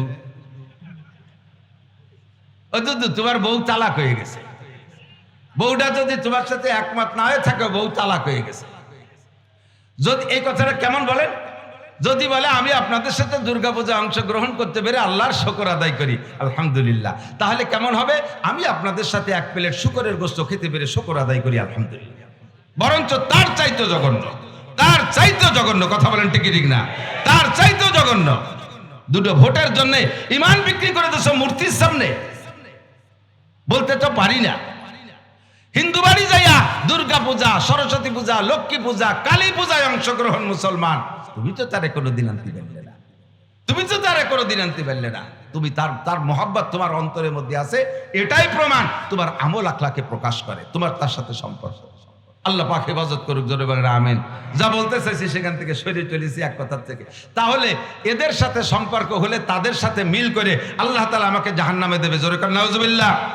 তাহলে আমার কার সাথে মিল করতে হবে? হযরত আব্বাসের সাথে মিল করতে হবে। মনে আছে নাকি? হুজুর বলেন মান তাশাব্বাহা বিকওমিন ফাহুয়া মিনহুম, যে আমার আব্বাসের সাথে মিল করবে মজলিসের ভিতরে, উলামায়ে কিরাম বসতে বললে সাথে সাথে বসে পড়বে, তার আমলটা আব্বাসের সাথে মিল হবে, আর আমার আব্বাস জান্নাতি। নবী পাক বলেন এই আমলের বদৌলতে হলেও কিয়ামতের ময়দানে আপনাকে আল্লাহ তাআলা মাফ করে দিতে পারে। রহমাতে হক বাহানা মিজুয়াত। আরে ভাই, রহমাতে হক বাহানা মিজুয়াত। আল্লাহর রহমতে বাহানা খোঁজে, আল্লাহর রহমতে বাহানা খোঁজে। বাহান মিজুয়াত, বাহা মানে মোটা কিছু। খেয়াল করতেছেন না? হাসরের মাঠে আল্লাহ পাক আপনাকে মাফ করার জন্য বাহানা খুঁজবে। যখন আল্লাহ গফফার নামের সাথে আত্মপ্রকাশ করবে তখন মাফ করার জন্য, গফফার মানে ক্ষমাশীল, পরম ক্ষমাশীল, আল্লাহ তাআলা খুঁজবে যে কিভাবে মাফ করা যায়, কিভাবে মাফ করা যায়। একজনের ডাকে জিজ্ঞেস করছে, এই এদিকে আয়, তুই কি যে কি হয়েছিস? কালা কিচ্ছু করিনি। আমল নামা দেখা কওয়া দেখে লাভ নাই, দেখলি আর আমার বাঁচার উপায় নেই। মানে আল্লাহ দে গদগদ হয়ে যাচ্ছে, আল্লাহ পাইকারি দরে মাফ করতেছে, সুযোগ দিয়েছে। সত্যি আমল নামায় কিছু নাই, কিন্তু একেবারে কিছু নাই। না কিছু নাই, তাহলে কি? তারপর বেসতে যাবি কি? আছে ছোট্ট একটা জিনিস আছে, সেটা হলো আমাদের এলাকায় রুহুল আমিন সাহেব, হুজুর উসামা আমিন সাহেব, মাকসুদুল হক সাহেব, খালেদ সাইফুল্লাহ, ইন্দ্র যখন আসতেন আমি কিছুই নামাজ কালাম তো দাঁড়ো ঈদিন নামাজও পড়ি না। হুজুর আমার আব্বার জানাজার দিনও বিড়ি খাইছি। ও শুনে লাভ নাই, সেদিন হুজুর রে এক গ্লাস পানি খাওয়াইছি, এছাড়া আমার কিচ্ছু নাই। আনাল্লাযী সাকাইতুকা শারবা, আমি এক গ্লাস পানি খাইছি। আল্লাহ পাক বলেন কারে খাইছো? কয় রুহুল আমিন সাহেবরে খাইছি, সদর সাহেবরে খাইছি, উদয়পুরের পীর সাহেবরে খাইছি। যাও যাও যাও, আমার বন্ধুরে পানি খাইছো, ওই ওসিলে তোমারে মাফ করে দিলাম। ওয়াকালা বাযুহুম আনাল্লাযী ওয়াহাবতু লাকা উযুয়া, কয় যে হুজুর আমি আল্লাহ আমি কিছু করিনি, আমি ওই হুজুর আইছে ওজুর পানি তালাশ করে বেড়াচ্ছে, পরে আমি এক গদ্দা ওজুর পানি দিছি, হুজুর আসরের নামাজ পড়বে। তারপর তুই বললি বাতি? কয় না, আমি তো বিড়ি খাচ্ছিলাম, আমি হুজুরে ওজুর পানি দিয়ে পরে আমি বিড়ি খাতে খাতে চলে গেছি। তা আমার সেই ওজুর দিয়ে নামাজ পড়ে হুজুর বেসতে গেছে, এই গেল আমার আমল। কয় যাও, তো আমার হুজুরের ওজুর পানি, আমার মুসল্লির ওজুর পানি দিছো, ওই ছেলে তোমার মাফ করে দিল। রহমাতে হক বাহানা মিজুয়াত, এমন করে দুইজনে ডাকবে, দুইজনে ডেকে বলবে এই তোকে আমল নামা দেখা। কয় যে বললাম না আল্লাহ কিচ্ছু নাই, একেবারে কিছু না থাকলে কোন জায়গা যাবি? হয়তো যে জায়গা হুকুম করবো সেই জায়গা যাবো, তা ধরে জাহান্নামে যা, সময় নষ্ট করিস। ওর সাথে সাথে হাদিসের তর্জমা বলছি, আল্লাহে বানানো কথা না, বুখারী শরীফের হাদিসের তর্জমা। একজন লম্বা হাদিস বিদায় ইবারত বলছি না, বলবে একজনে বলার সাথে সাথে দৌড় মারবে, যে দৌড় মারবে আর একজন দাঁড়ায় থাকবে, যে দৌড় মারবে তারে ফেরেশতার আল্লাহ বলবে এ ও তো দৌড়ে চলে গেল, যে যদি জাহান্নামে লাফ দিয়েই পড়ে যায় তাহলে উঠাতে সময় লাগবে, ওরে আগে ঠেকা যেন পড়ি না যায়। ওরে ঠেকায় নিয়ে আইছে, আনার পরে বলতেছে যে দোজক কি শ্বশুর বাড়ি? কোয়ার সাথে সাথে দৌড় দিলে, জানো ওর মধ্যে কি আছে? আল্লাহ যাইয়ে তো জানি রে, হুজুরকে কাছে শুনছি সেদিন মানি নেই, এখন তো দূরের থেকে হাউকাউ শুনে টের পাচ্ছি ওদের মধ্যে কি আছে। তা দৌড় মারলি যে তাড়াতাড়ি বলার সাথে সাথে আল্লাহ দুনিয়ায় তোমার কোনো হুকুম মানি নেই, একটা হুকুমও মানি নেই। এই মাঠে দাঁড়াইয়া তোমার একটা হুকুম আসছে, আমি মনে বিশ্বাস রাখছি যে দেখি আল্লাহর এই হুকুমটা মানি, দেখি আল্লাহ আমারে মাফ করে দেয় নাকি। এই আশায় আল্লাহ তোমার হুকুম মানার জন্য এক প্রথমবারে দৌড় মারছে। আল্লাহ পাক বলে ফেরেশতারা ও আমার রহমতের আশায় হুকুম মানে জাহান্নামের দিকে দৌড় দিছে, বাদদিল সাইয়্যাতি হাসানাত, ওর জীবনের সব গুনাহগুলো নেকি দ্বারা পাল্টায় দাও, ওয়াদখিলহুল জান্নাহ, ওরে ভেস্তে দিয়ে দাও। এইটাই ভাবে বেসতে চলে গেছেন। এত হুকুম মানিয়ে এই কৌশল করলো। আল্লাহ জাতি কইছে তাই হুকুম মানছে, যেটা গেল না সে দুনিয়া মানে নাই, ও জায়গাও মানে নাই, ও কি কবে? ওরা কায় গাড়িও দুনিয়ায় থাকতে একটা মানিস নেই, আর এই জায়গায় এসে একটা হুকুম করলাম তাও মানলি না, বেহায় দাঁড়ায় থাকিস, তুই গেলি না কেন? তখন ও কবে যে আল্লাহ দুনিয়ায় তো মানি নেই, এ জায়গা মানবো না তা না, এ জায়গা হলে আমি তোমার রহমতের আশায় তাকায় রয়েছি যে তুমি একবার কইছো যা, আর একবার কওনি কি যে যা লাগবে না, তাই আমি সেইবার শোনার জন্য দাঁড়ায় রয়েছি। আল্লাহ কায় সেও আমার রহমতের আশা করছে, বাদদিল সাইয়্যাতি হাসানাত, ওর জীবনে সব গুনাহ নেকি দ্বারা পাল্টায় দাও, কন্যা সুবহানাল্লাহ। এর নাম হলো রহমতে হক বাহানা মিজুয়াত। বহু মানুষের নামের ওসিলায় পার করে দেবে, ডাক দেবে শামসুল হক দাও, সদর সাহেব দাঁড়াইছে পিছনে, আমাকে এই দেশি শামসুল হক হাজার খানি, সেই শামসুল হকের প্যান্টে মতির গন্ধ, মুখ দিয়ে বক বক করে গাজায় এবার গন্ধ, কতদিন আগে শোষে না, ও পাশে নাক দিয়ে আর কায়দাই নেই, বগলে চুষো মারা গন্ধ, সাফ করে না, কতকাল আল্লাহ জানে বগলে বাবরিয়ে গেছে। এই সমস্ত আসুসা আপা দুয়ার নাম আবার শামসুল হক। আল্লাহ তো এখন ক্ষমার ঘোষণা দিচ্ছেন, মানে পাইকারি ক্ষমা করতেছে। তোরা দাঁড়াইছিস কেন? ওই শামসুল হকের তো আবু বকরের সাথে মিলে গেছে, নবীর সাথে চেহারায় মিলে গেছে, সদস্য শামসুল হক। ওনারে তো ওই প্রথম কাতারে ছেড়ে দিছে। তোমরা দাঁড়াইছো কে? আল্লাহ তুমি কি কইছো যে গোবেরডাঙ্গা শামসুল হক দাঁড়াও? তুমি তো খালি শামসুল হক কইছো। আমাকে বাড়ি জিহানে হোক শামসুল হক দাঁড়াইতে গেছেন কি এরা জানে? তো তোর নাম কি? কয় ইসমি শামসুল হক। আমার নাম শামসুল হক। আল্লাহ পাক বলবেন আমার বন্ধু শামসুল হকের সাথে মিলে গেছে, ওরও জীবনের সব গুনাহ মাফ করে যা, নামের ওসিলায় পাক করেছে। রহমাতে হক বাহানামি দুইয়াদ। এরকম আবার অনেকে অ্যারেস্ট হয়ে যাবেন নামের কারণে। যখন আল্লাহ তাআলা কাহার নামের সাথে রাগের সাথে, মানে এমন রাগারাগি গেছে, সে সময় নবীরাও আল্লাহর সাথে কথা বলতে সাহস পাচ্ছে না। আদম আলাইহিস সালামের কাছে উম্মত গেছে, হুজুর আল্লাহর একটু কন দি। আদম আলাইহিস সালামের কাছে চেহারা দেখছো, ওই জায়গায় কথা কর কায়দা আছে। আমি যদি যাই তাহলে না আমারে কই বসে বেটা আদম গন্ধম খাইছি লিখা। আমি তো সেই মামলা আজও রয়ে গেছে, ও মামলার কোনো রায় হয়নি এখন। আমারে বাস্তি দাও, যার যা চিনতে সেই হবে। যাও নূহ আলাইহিস সালামের কাছে। নূহ আলাইহিস সালামের কাছে নূহ আলাইহিস সালাম কয় ওরে বাবা মাপ চাই। নৌকায় উঠার দিন আল্লাহ আমারে বলছিল তোমার পরিবার পরিজনরে উঠাও। আমি আমার ছেলে কেনানরে পরিবারের সদস্য মনে করে উঠানোর চেষ্টা করছি, এটা আমার অন্যায় হয়ে গেছে। আল্লাহ বলেন ইন্নাহু লাইসা মিন আহলিক, তোমার ছেলে হওয়া সত্ত্বেও ওটা তোমার পরিবারের সদস্য নয়, কারণ সে কাফের, সে আল্লাহকে মানে না, সে শরিয়াত মানে না। ওরে তুমি পরিবার সদস্য বানাইতে পারবা না। তোমার পরিবারের সদস্য জাপানেরও যদি একজন হয়, তোমার ঔরসের কেউ না, তবুও সে মোমেন হলে তো সে তোমার পরিবারের সদস্য। তুমি কেন কেনানরে নৌকার উঠানোর কথা বললে?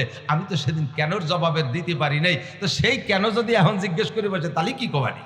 তোমরা অন্য চিন্তা করো। ইযহাবু ইলা ইব্রাহিম, ইব্রাহিম আলাইহিস সালামের কাছে যাও। এবার সবাই ইব্রাহিম আলাইহিস সালামের কাছে যাবে। ইব্রাহিম আলাইহিস সালাম লাস্তু লাহা, আমি এ কাজে অযোগ্য। কেন হুজুর? আপনি তো মুসলিম জাতির পিতা, মিল্লাতা আবিকুম ইব্রাহিম। আল্লাহ পাক আপনাকে মুসলিম জাতির পিতা বলেছে, আপনি পারবেন না? তা পারবে কিনা? বাবা আমি তিনটে মিথ্যে কথা বলা রয়েছে।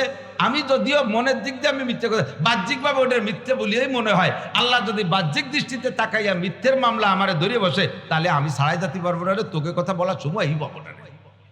ইযহাবু ইলা মুসা, মুসা নবীর কাছে যাও। আল্লাহর সাথে তার গোপন সম্পর্ক। লাগাতার 40 বছর তুর পাহাড়ে বসে জিব্রাইলকে বাদ্যা ডাইরেক্ট গল্প করছে দুইজনে। তুর পাহাড় ছিল আল্লাহর, মুসা আলাইহিস সালামের পাহাড়। ওই পার্কে বসে দুজন গল্প করবে। ও জায়গাতে কি পিরিত ওই মুসার দ্বারা হতে পারে? ইযহাবু ইলা মুসা, সবাই যাবে। মুসা সে কেউ পারে নাই। আল্লাহর কাছে একটু বলেন না, এখন তো ঠিকতে পারতেছি না। মুসা আলাইহিস সালাম লাস্তুল্লাহ, এই কাজে আমি অযোগ্য। কেন? কয় যে আমার একটা মার্ডার কেস রয়ে গেছে। ফিরাউনের বাবর সিরে 100 দিয়ে মারিয়ে ফেলাইছিলাম, সে বিচার আজও পড়িয়ে রয়েছে। যদি আল্লাহ তাআলা সেই কোর্টে আমার ধরি হচ্ছে যে তুমি এক মানুষ মারছো কে, আমার তো জবাব আছে আমি কাফের মারছি, কিন্তু সে মানুষটা হত্যা করছে, নবী আজ দিয়ে মারলাম। এই জন্য এবার ভয় লাগতেছে। আমার যার কাছে ইযহাবু ইলা ঈসা, তোমরা ঈসা আলাইহিস সালামের কাছে যাও। সবাই ঈসা আলাইহিস সালামের কাছে আসবে। হুজুর সব নবী ফেল, আপনি একটু কোন আল্লাহর কাছে। ঈসা আলাইহিস সালাম বলবেন আমার ওই জাতীয় কোনো সমস্যা নাই, কিন্তু আমার উম্মত নিয়ে আমি বড় বেকায়দায় আছি। এরা আমারে বেশি ভালোবাসতে যাইয়া, আমার উম্মত খ্রিস্টান, আমার উম্মত বেশি ভালো জানতে যাইয়া আমারে গলা চিপে মারতেছে। আমার পক্ষে দালালি করতে যাইয়া আমারে আল্লাহর সামনে একেবারে খাটো করে ফেলাইছে। আমি হলাম ইন্নী আব্দুল্লাহ, ঈসা আলাইহিস সালাম কয় ইন্নী আব্দুল্লাহ, আমি আল্লাহর বান্দা। আর ওরা আমারে কয় যে আমি আল্লাহর ছেলে। কত জঘন্য! ক্বালাতিন নাসারা মাসীহ ইবনুল্লাহ ওয়া ক্বালাতিল ইয়াহুদু উযাইরুন ইবনুল্লাহ। ইহুদিরা কয় উযাইর আলাইহিস সালাম আল্লাহর ছেলে, আর উযাইর আলাইহিস সালামের মা হলো আল্লাহর স্ত্রী। আল্লাহ উযাইরের মায়ের সাথে যৌন মিলন করে গর্ভ তৈরি করে দিয়েছেন, আর সেই গর্ভের সন্তান হলো উযাইর। একটু বলেন না নাউযুবিল্লাহ। আমার আল্লাহ কয় কুল হুয়াল্লাহু আহাদ আল্লাহুস সামাদ, পড়বেন না? কুল হুয়াল্লাহু আহাদ আল্লাহুস সামাদ লাম ইয়ালিদ ওয়া লাম ইউলাদ ওয়া লাম ইয়াকুল লাহু কুফুয়ান আহাদ। আমি কাউরে জন্ম দেই না, আমি কারো থেকে জন্ম নেই না, আমি আল্লাহ একক, আমি কাহারো কাছে ঠেকানা। এই ইহুদিরা আমাকে অপবাদ দিয়েছে। তারা কয় আমার সন্তান হলো উযাইর, আর উযাইরের মা আমার স্ত্রী। ওয়াকালাতিন নাসারা মাসীহ ইবনুল্লাহ, আর নাসারা খ্রিস্টান তারা আমার শত্রু। তারা আমার নামে এমন একটা জঘন্য অপবাদ দিয়েছে। তারা কয় মারিয়াম আমার স্ত্রী আর ঈসা আমার সন্তান। একটু বলেন না নাউযুবিল্লাহ। ঈসা আলাইহিস সালাম বলবেন বাবা রে, আমি এ ব্যাপারে অপারগ। আমি আল্লাহর সামনে গেলে আমার উম্মতের এই দালালির কারণে লজ্জা পাবো। আপনাকে বাড়ির তো গরুর হাট আছে, দালালি জানেন না? আমি উদয়পুর মাদ্রাসায় পড়াইছি, আমি লেখছি হাসির। নবীর মাস্টার ফার্স্ট হয়ে যেত, আমি সেকেন্ড হতাম। লেখায় আমি খুব দ্রুত ছিলাম, হাসির লিখতাম। ওই তোহরিতি 2 টাকা ওইটা লেহা আলা পাতাম, সেই লোকে 2 চা লেহা লিখতাম। আইসে দেয় যে হাসি লেখতেছে, হুজুর আমার আত্মীয় মুসলমান এক গাল দাঁড়িয়ে আছে, হুজুর আমার আত্মীয় এখানে একটা হাসিল দেন, এখানে পয়সা করে দেওয়া হবে না। কিরম আত্মীয়? আত্মীয়র নাম কি? এদিকে মুসলমানের আত্মীয়, আর যার নামে গরু কিনতে আছে তার নাম হরিভদ। হরিভদ তোমার কিরম আত্মীয়? মা হিসাবে, তা হিসাবের মেয়ে হিসাবের, মা হিসাবে, তা হিসাবের, খালা শ্বশুরি শালা, খানিক দূর জাতি জাতি হিন্দু হয়ে গেছে। গাই বেচতে গেছে, বাজা গাই এক লোক, তাহলে বাজা গাই তো স্বাস্থ্য শরীর ভালো হয়, ওকে তো বাচ্চা কাচ্চা নাই, ট্যাবলেট ট্যাবলেট খেয়ে নষ্ট হয়ে রয়েছে। এখন ওই বাজা গাই বেচতে গেলি, বাজা কলি কেউ কেনে নি, কসাইরা অল্প দামে কিনবে, যদি কয় বছর বিয়ে নে তালি দাম আছে। এখন ওই দালালে আইসে কয় যায়, ভাই আপনার গায়ের অবস্থা কি, বেচবেন? বলে হ্যাঁ বেচবেন। কত টাকা? এই টাকা নেবে। গায়ের যোগ্যতা কি? আর শয়তান 4 বছর কোলই খাইছি, একটা বাচ্চা দিল না, 100 টাকা দুধ দেন না, ওই কুরবানি দেবো না বেশি দিয়ে যাও। কয় ওয়া করলি গাই দামে বেচতে পারবো না, চুপ করে থাও, আমি বেচে দিচ্ছি, কয়টা দেওয়া? কয় 300 টাকা দেবে। এই 300 টাকা যদি দালালে দালালি শুরু করে দেয়, গরু আটাতে আছে আমি জানি। এখন দালালে এত সুন্দর ভাবে কাস্টমারের কাছে বিবরণ দিয়েছে, বছর বিয়ে নিয়ে কোনো কোনো বছর 11 মাসেই হয়, আর সকালে 4 কেজি বিকেলে 2 কেজি, এত সুন্দর করে বর্ণনা দিয়েছে, কাস্টমার দুর্বল, কেনার জন্য রেডি হয়ে গেছে। এখন কয় তালি রাখেন, আমরা একটু পরামর্শ করি, গাই তো পাশের একটা দেখছে, এইটা নেবো না ওইটা নেবো, এই একটু একটু পরামর্শ গেছে। এর মধ্যে গাই এলাকায় গাই বেচবো না, গাই বেচবো না, গাই যদি বছর বিয়ে নিয়ে হয়, আর ডেলি সকালে 4 কেজি 2 কেজি বিকেলে, এ হলি তো বেচবো কা? মানে দালালের দালালি ভাষায় এত চমৎকার হচ্ছে, গাই এলাই ব্যবসা করে বুদ্ধি পড়িয়ে গেছে। ঈসা আলাইহিস সালাম কয়, আমার এই খ্রিস্টান দালালরা এমন দালালি আমার পক্ষে করছে, আমি নিজেই লজ্জায় পড়ে যাব আল্লাহর সামনে যাইয়া। আস্তাগফিরুল্লাহ। এই দালালের গোষ্ঠী। খ্রিস্টানরা কি জান্নাতি না জাহান্নামী? ফতোয়া দেন, জান্নাতি না জাহান্নামী? কাদিয়ানীরা মুসলমান না কাফের? আরো জোরে বলতে হবে, কাদিয়ানীরা মুসলমান না কাফের?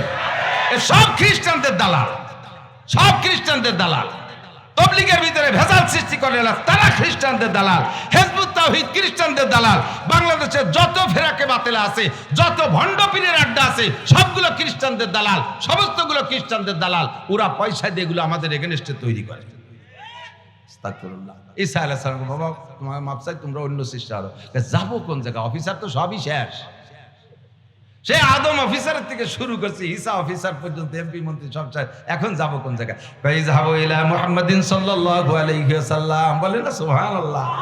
একটা জায়গা আছে, ওই জায়গায় কোনো কলমের দাগের পরিমাণ দাগ নাই, ওই আমল নামাটা ওই ব্যক্তির গায়ে কোথাও একটা তিল পরিমাণ কোনো দাগ নাই। সে আল্লাহর কাছে যা বলবে তাই শুনবে, তার উম্মতরাও তাকে ডিস্টার্ব করে নাই। যাও তোমরা তার কাছে যাও। কয় তার নাম কি? কয় মুহাম্মাদুর রাসূলুল্লাহ। সব আইসা নবী পাকের কাছে বলবে, ইয়া রাসূলুল্লাহ ইশফা লানা ইলাল্লাহ, আমাদের জন্য আল্লাহ পাকের কাছে সুপারিশ করেন। ময়দানে মাহশার দেখতেছেন, মানুষ বিষের মতো দাবাইতে তালে আছে, পায়ের নিচে জমিনটা আগুনের মতো পুরা তামার মতো লাল, মাথার 4 আঙ্গুল উপরে সূর্য, দুই দিকের গরমে বিষের মতো দাপাচ্ছে, আর চিৎকার করে বলতেছে রব্বানা আখরিজনা মিনহা ওয়া ইন শিতা আদখিলনাল জান্নাহ ওয়া ইন শিতা আদখিলনান নার। আল্লাহ মনে চাইলে বেহেশতে দাও, না হয় তুমি দোজখেই দাও। এই হাসরের মাঠ তো সহ্য করতে পারতেছি না, এর থেকে বের করো। চিৎকার মারতে থাকবে, নবী পাক সিজদায় পড়ে যাবে, আল্লাহ পাকের আরশে আজিমের কদমের সামনে সিজদায় পড়ে বলবে, রব্বি হাবলি মিনাস সালিহিন, রব্বি হাবলি মিনাস সালিহিন। রহমতের কান্ডাল, রাহমাতুল লিল আলামিন, রহমতের কান্ডার নবী উম্মতের জন্য দোয়া করবে, আর সব নবী ইয়া নাফসি ইয়া নাফসি বলতে থাকবে। আল্লাহ পাক বলবেন, ইরফা রাসাক ওয়াশফা তুশাফা, তুমি মাথা উঠাও, তোমার সুপারিশ তুমি সুপারিশ করো, তুমি যাহা বলবা সব মেনে নেওয়া হবে। নবী পাক এই সুযোগ পাইয়া এরপরে বলবে, সুপারিশ তো করা শুরু করবে, লাস্টে বলবে, আল্লাহ তুমি, আমি উম্মতের একটা কথা কইয়াছিলেন, সেইটা কি ঠিক থাকবে আজকে? আল্লাহকে কি কইছিলে? কইছিলাম কি, যে আমার উম্মতে আল্লাহ তাআলা ইহসিল্লাহু সালাসা হাসায়াত, আল্লাহ 3টে গেড়িও মারবে, 3 গেড়িওতে যা হাতে বাদে সব জান্নাতে দিয়ে যাবে। আমি তো কইয়াছিলাম, এটা কি হবে নাকি আজকে? আমি তো এই কথাটা কইছিলাম, উম্মত তো সেই গেড়িওর আশায়, যেগুলো আমি হাতে মাথা পাইছি সুপারিশ করতে তো করিয়ে দিলাম, সেই গেড়িওর আশায় তো পড়িয়ে রয়েছে হাজার হাজার লাখ লাখ। এ কি এর? আল্লাহ হ্যাঁ, তোমার ওয়াদা একটা আমি মিস করতে দেব না, তুমি যাহা বলেছো সব বাস্তবায়ন করবো। আল্লাহ 3 গেড়িও মারবে। আমাকে আগে 8 এই যে খাজনা উঠোনার গেড়িও মারতো, মনে আছে নাকি? গেড়িও মারতো না? কে কি ওই ছোট হাতা লাগে গেড়িয়ে দিত না, পুরো এলাকার মধ্যে খুঁজতো যে কার হাতে 1.5 সাত ধরে, এক গেড়িতে 1.5 সাত উঠোই নিয়ে যেত। আল্লাহর হাতকে 1.5 সারি হাত নাকি? আল্লাহর হাতে 3 গেড়ো মারার পরে আমার ইয়াকিন, আমার বিশ্বাস উম্মতে মুহাম্মাদি আর একটাও জান্নাতে যাইতে বাকি থাকবে না ইনশাআল্লাহ। আল্লাহ তাআলা আমাদের কমপক্ষে আল্লাহর গেড়োর মধ্যে ফেলাই দেয়, জোরে কান আমিন। আল্লাহ পাক রব্বুল আলামিন বলেন, সময় মোটে বরকত হয় না, সেই নিচে নিয়ে যায়। মান আমিলা সালিহাম মিন যাকারিন আও উনসা, খেয়াল করতেছেন? মান আমিলা সালিহাম মিন যাকারিন আও উনসা, নারী আর পুরুষ যেই হোক না কেন নেক আমল করবে। জোরে বলেন কি আমল? নেক আমল। মান আমিলা সালিহাম মিন যাকারিন আও উনসা, নারী হোক আর পুরুষ হোক যেই নেক আমল করবে, শর্ত হলো ওয়া হুয়া মুমিন, এমত অবস্থায় যে তার ঈমান আছে। ঈমানের সাথে যদি নেক আমল করে, হাকে একটু বুঝে নিতে হবে। আয় দোস্ত, নেক আমল শুধু মুসলমান যা করে এটাই নেক আমল না। কুরআন সুন্নাহ যাকে নেক আমল বলে ওইটার নামই নেক আমল। ওই নেক আমল যদি হিন্দুরাও করে তাও নেক আমল, বুদ্ধ যদি করে তাও নেক আমল, খ্রিস্টান যদি করে তাও নেক আমল, কাফের মুশরিকও যদি করে তার নামও নেক আমল। কথা বলেন, সত্য কথা বলা নেক আমল, সত্য কথা নেক আমল। আল্লাহু আকবার। মহিলারা গা মাথা ঘিরে রাখা, পর্দায় রাখা দেহটাকে, এটা নেক আমল। বহু জায়গার হিন্দুরা পর্যন্ত পর্দা করে। আমি চরমুনা এলাকায় গিয়েছি, চরমুনার পেশাব হুজুরদের প্রভাবে আল্লাহর রহমতে ওই এলাকার কোন মুসলমান মেয়েরা বেপর্দা বোরকা ছাড়া রাস্তায় বের হয় না, এমনকি ওই এলাকার হিন্দু মহিলারাও বোরকা পরে। বোরকা পরা নারীদের ঐতিহ্য, নারীদের এটা একটা আমল ফরজ পর্দার জন্য।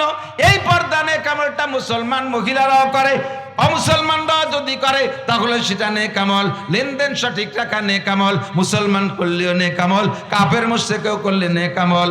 এমন করে বলতে গেলে সময় লেগে যাবে, সংক্ষেপে শুধু গোড়া ধরাই দিছি। ভালো কাজ কোরআন সুন্নাহ আল্লাহ আল্লাহ রসুলের মত পথের সাথে মিল খায় এমন কাজ যদি মুসলমান করে তাও নেক আমল, অমুসলমান করলেও নেক আমল। তবে অমুসলমান করলে এই নেক আমলের বিনিময় তারা আখিরাতে পাবে না, আখিরাতে পাবে না। কারণ এই নেক আমল তাদের বস্তার নিচে তলায় সেলাই না থাকার কারণে পিছন দিয়ে বেরোয় যায়। ইমানের বস্তার তলায় সেলাই নাই, তারা বস্তার তলিতে সেলাই দেয় না। লা ইলাহা ইল্লাল্লাহ মুহাম্মাদুর রাসূলুল্লাহ, এই কলেমা দিয়ে ইমানের বস্তার, আমলের বস্তার তলায় সেলাই দিতে হয়। সেলাই না দিয়ে তারা শুধু আমল রাখছে, কোন বস্তার তলিতে সেলাই না দিয়ে উপর দিয়ে যত রাখেন, বস্তার কান ধরে উঠলে কি কিছু থাকবে? কথা কোন থাকবে? আমার আপনার আমল রাখার বস্তার তলায় সেলাই দিতে হয় কলেমা লা ইলাহা ইল্লাল্লাহ দিয়া। আবার খেয়াল রাখতে হবে, বস্তার তলায় সেলাই দিছি লা ইলাহা ইল্লাল্লাহ দিয়া, আমল ঢুকাইছি, কিন্তু বস্তার তলিতে, বস্তার তলায় 3টে বড় বড় ইঁদুর লেগে আছে। মাটির তলে আন্ডারগ্রাউন্ডে বাংকার খুইছা একেবারে ক্যানেল বানাইয়া, চ্যানেল বানাইয়া 3টে ইঁদুরও জায়গাতে ফুটো করে যা উপর দিয়ে ডালতেছেন, নিচে দিয়ে সব আন্ডারগ্রাউন্ডে ক্যান্টনমেন্টের মধ্যে নিয়ে যায়। এই ফেরিঘাটে একজন মুরব্বী উপার, আমি তখন উদয়পুর পড়াই, একজন ওই উঠেই যে বাম পাশে যে ছোট টিনির একটা মসজিদ ছিল, আছে নাকি সেটা? ওই মসজিদে বুড়ো একজন ইমাম ছিল। হ্যাঁ, নোয়াখালী নাকি এই জায়গায় বাড়ি তা জানি না, হালকা পাতলা বুড়ো লম্বা একজন ইমাম ছিলেন, লম্বা একজন ইমাম। উনি মাঝে মধ্যে খুব মজার কথা বলতেন। আমি একদিন জিজ্ঞেস করছি, হুজুর আপনার বয়স কত? কয় যে আরে আমার মরার ডেট ফেল হয়ে গেছে। আপনার বয়স কত? আমার মরার ডেট ফেল হয়ে গেছে। জাগে অতি দেখছি তারা বলি সাফ হয়ে গেছে, আমি রয়ে গেলাম কিভাবে। উনি একদিন শের বলছিলেন, আয় বেরাদার দফে আউয়াল মুশকুন, একবার বলছে একবারে মুখস্থ হয়ে গেছে। আয় বেরাদার দফে আউয়াল মুশকুন বাদাজাদার কিসে গন্ধম নুশকুন। ও ভাই, বস্তার তলিতে ইঁদুর লেগে আছে, আগে ইঁদুর রে মাইরা পিটাইয়া শেষ করে দাও, তারপরে বস্তার মধ্যে গম রাখো, নইলে বস্তার মধ্যে গম রাখবা আর তল দিয়ে ইঁদুরে কাইটে বেরোই নিয়ে যাবে, লাস্টে তোমার খালি বস্তা পইড়া রবে। কথা কোন ঠিক ঠিক না? আয় বেরাদার দফে আউয়াল মুশকুন বাদাজাদার কিসে গন্ধম নুশকুন। আগে আমল রাখার জন্য বস্তার তলিতে সেলাই দিতে হবে, লা ইলাহা ইল্লাল্লাহ মুহাম্মাদুর রাসূলুল্লাহ কইয়া এরপরে ইঁদুর মারার জন্য লাঠি রাখবেন। 3টে ইঁদুরে বস্তার তলা ফুটো করে। 1 নম্বরে শিরিক, 2 নম্বরে কুফর, 3 নম্বরে বেদাত।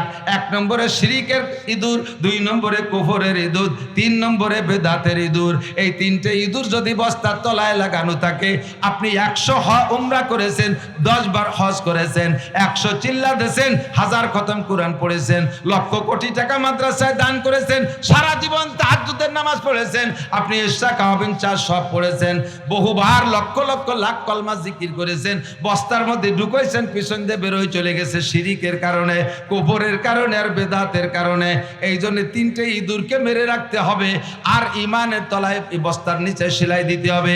আল্লাহ পাক বলেন, মান আমিলা সালিহাম মিন যাকারিন আও উনসা ওয়া হুয়া মুমিন। নারী আর পুরুষ যদি নেক আমল করে ইমানের সাথে, একটু বলেন কিসের সাথে? ইমানের সাথে। তাহলে আমি তারে কি দিব? কয় মুসলমানরা যদি নেক আমল করে তার প্রতিদান আমি দেই না তা না। আমি আল্লাহ পাক আমার উপাধি, আমার একটা গুণ হলো শাকুর।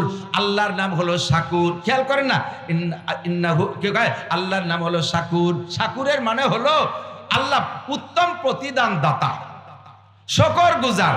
তার মানে উত্তম প্রতিদান দাতা। বান্দা যে ইবাদত করে এর উত্তম প্রতিদান দেয়, বান্দা যদি শুকর করে তার উত্তম প্রতিদান দেয়। আল্লাহ কয় কোন বান্দা কাফের হোক, মুশরিক হোক, হিন্দু হোক, বুদ্ধ হোক, যেই হোক না কেন, বেঈমানও যদি হয়, সে যদি ভালো কাম করে, নেক কাম করে, তার প্রতিদান দিয়ে আমার পর ওয়াজিব হয়ে যায়। তবে বেঈমানরা যদি ভালো কাজ করে এর প্রতিদান দুনিয়ায় দিয়ে দেয়, আখিরাত শূন্য। আখিরাত শূন্য, কারণ আখিরাত সে মানে না, পরকাল সে মানে না, কাজেই তারটা পরকালের জন্য রাখার দরকার নাই। সে দুনিয়া বিশ্বাস করে, দুনিয়ায় তো তাকে দিয়ে দিছি। বল তো সিরুনাল হায়াতাদ দুনিয়া ওয়াল আখিরাতু খায়রু ওয়া আবকা। তুমি দুনিয়াকে প্রাধান্য দিয়েছো, কাজেই দুনিয়ায় তোমারে দিয়ে দেবো, আখিরাত তোমার শূন্য। আর মুমিনে যদি নেক আমল করে আল্লাহ কয় তারে দুনিয়ায় দেবো, আখিরাতে দেবো। কন্না সুবহানাল্লাহ। আল্লাহ কয় ফালা নুহিয়ান্নাকু হায়াতান। খেয়াল করে না, একটু খেয়াল করেন না। নেক আমল করবেন নারী আর পুরুষ, কাফেরে করলে শুধু দুনিয়ায় পাবে, যেমন কাফেররা পাইতেছে। দেখেন ইহুদ নাসারারা কোটি কোটি টাকা দান করে, দান করা ভালো কাজ, তার বিনিময়ে আল্লাহ তাদেরকে দুনিয়ায় কত উন্নতি দিচ্ছে, কত উন্নতি দিচ্ছে। আল্লাহু আকবার। এই নেকাম, এই দানগুলো যদি তারা নেকাম ইমানের সাথে করতো, বিনিময়ে দুনিয়া পাইতো, আখিরাতও পাইতো। আর মুমিন মুসলমানরা যদি নেকামল করে, আল্লাহু আকবার, ইমানের বদৌলতে আল্লাহ কয় তারে দুনিয়াও দেব, আখিরাতে দেব। ফালা নুহিয়ান্নাহু হায়াতান তাইয়্যিবা। দুনিয়ার জিন্দেগি তাকে উত্তম, শান্তিময়, সুখময় জীবন যাপনের সুন্দর ব্যবস্থা করে দেব। বলেন না সুবহানাল্লাহ। আর কি দেব? ওয়ালা নাজজিয়ান্নাহুম আজরাহুম বিআহসানি মা কানু ইয়ামালুন। আর পরকালে দেব নেক আমল যতটুকু করবে তার চাইতে 1000 কোটি গুণ বেশি। নেকামল করবো ইমানের সাথে নারী আর পুরুষ। আহা, বোঝে নাই ইমানের সাথে মানে কি? আরে ভাই, আল্লাহ আছে না নাই? পরকালে নেকামলের প্রতিদান দেনেওয়ালা কে? হাসরের মাঠের বিচারপতি কে? মালিক ইয়াউমিদ্দিন। পড়ি মালিক ইয়াউমিদ্দিন। বিচার দিনের মালিক আমার আল্লাহ। এই কথাকে শতভাগ বিশ্বাস থেকে, জান্নাত জাহান্নাম আছে আমার জন্য বিশ্বাস থেকে যদি নেক আমল করি, আল্লাহ তাআলা দুনিয়াও দেবে। বলতে গেলে আমার আরো 2 ঘন্টা সময় লাগবে, সেই 2 ঘন্টা সময় আমার নাই। আমি ছোট্ট একটা উদাহরণ দিই। নেক আমল করলে এর বিনিময়ে তো আখিরাত রয়েছে ভরপুর, আল্লাহ তাআলা দুনিয়াও দেয়। যেমন মান হাফাজা আলাস সালাওয়াত। যুবক আমার দিক, যুবক তুমি চাকরি পাচ্ছ না, বিশেষ করে আমাদের এই বেল্টের মানুষ তো একেবারে হাত পা খালি হয়ে ডাকতে বাড়ি চলিয়েছে। যা যা ছিল চাকরি বাকরি সব আতা গুছাই চলিয়েছে, আমাকে তো বই নাই। তা এখন আমাদের তো বেঁচে থাকতে হবে, কামাই করতে হবে। চাকরি কোথায় পাবেন? আল্লাহ রসুল নামাজ ইহতেমামের সাথে, গুরুত্বের সাথে, মহব্বতের সাথে, এই রুজির প্রত্যাশায় নয়, আল্লাহকে সন্তুষ্ট করার জন্য 5 ওয়াক্ত নামাজ পড়ো। 5টা পুরস্কারের 1 নম্বর পুরস্কার ফালা নুহিয়ান্নাহু হায়াতান তাইয়্যিবা। তোমার দুনিয়ার জিন্দেগি সুখময় করে দেব, রিজিকের অভাব থাকবে না, চাকরি লাগবে না, আল্লাহ তাআলাই ব্যবস্থা করে দিতে পারে কি পারে না? করোনার বছর লকডাউন দিয়ে দেশটা ডাউন করে ফেলাইছে না? যারা টাকা পয়সা দেবে, ব্যবসা বাণিজ্য সব বন্ধ। কালেকশন করতে যাবো, সেই ইরি দালও কাটতে দেয় না। ওই কলেজের ছেলেরা যাইয়ে কয়টা কাঠি কুটি দিয়ে আসে, পুলিশই যাইয়ে কাঠি দেয়। কি যে বঙ্গি একটা কুয়োরা 3 বছর দেখাইছে দেশ রে। ভয়তে তো মরে যায়। আল্লাহ, এ মাদ্রাসা কি করে চালাবো? আমার জিন্দেগি 33-34 বছর মাদ্রাসার শিক্ষকতার জীবনে আমি করোনার 3 বছর যত সচ্ছলতার সাথে মাদ্রাসা চালাইছি এরকম আর পাইনি। এরপরে ভাবলাম আমরা এই বেল্টের মানুষ, আমাদের ডোনার সব আওয়ামী লীগের লোকজন, এখন সব আওয়ামী লীগের লোকজন তো দাবড়ের পর আছে, কে আমারে টাকা দেবে, কিভাবে চলবো, মাদ্রাসা চালাবো। আলহামদুলিল্লাহ করোনার পরে সবচাইতে ভালোভাবে আল্লাহ তাআলা এই বছর চালাচ্ছে। টাকা যে কে দেয় আমি নিজেও বুঝতে পারি না। এর ভিতরেই আলহামদুলিল্লাহ আমার গরিব এলাকায় 30-35 লাখ টাকার কাজ মসজিদের মধ্যে করে ফেলাইছি। বেতন করিয়ে খুব একটা বাকি নাই, বোর্ডিংয়ে উত্তম খানা, ঘর বাড়ি সব করতে তালে আছি। রিজিকের মালিক কে? আল্লাহর পর ভরসা করেন, তাওয়াক্কুল করেন উপরের দিকে, আল্লাহ পাক সব ব্যবস্থা সুন্দরভাবে করে দিলেন। এরপরে পরকালে আল্লাহ যা দরকার সব দেবে। আপনাকে বলবে বান্দা তুমি চাও, ওয়ালাকুম ফিহা মা তাশতাহি আনফুসুকুম, তুমি চেয়ে চেয়ে নাও। আমি খেয়াল করতেছি না, মজার কথা, আল্লাহ জান্নাতে ঢুকে দিয়ে বলবে তুমি চাইয়ে নাও, কি কি নিবা? আমি চাবো তো চিনি কি ছাতা কন্দি।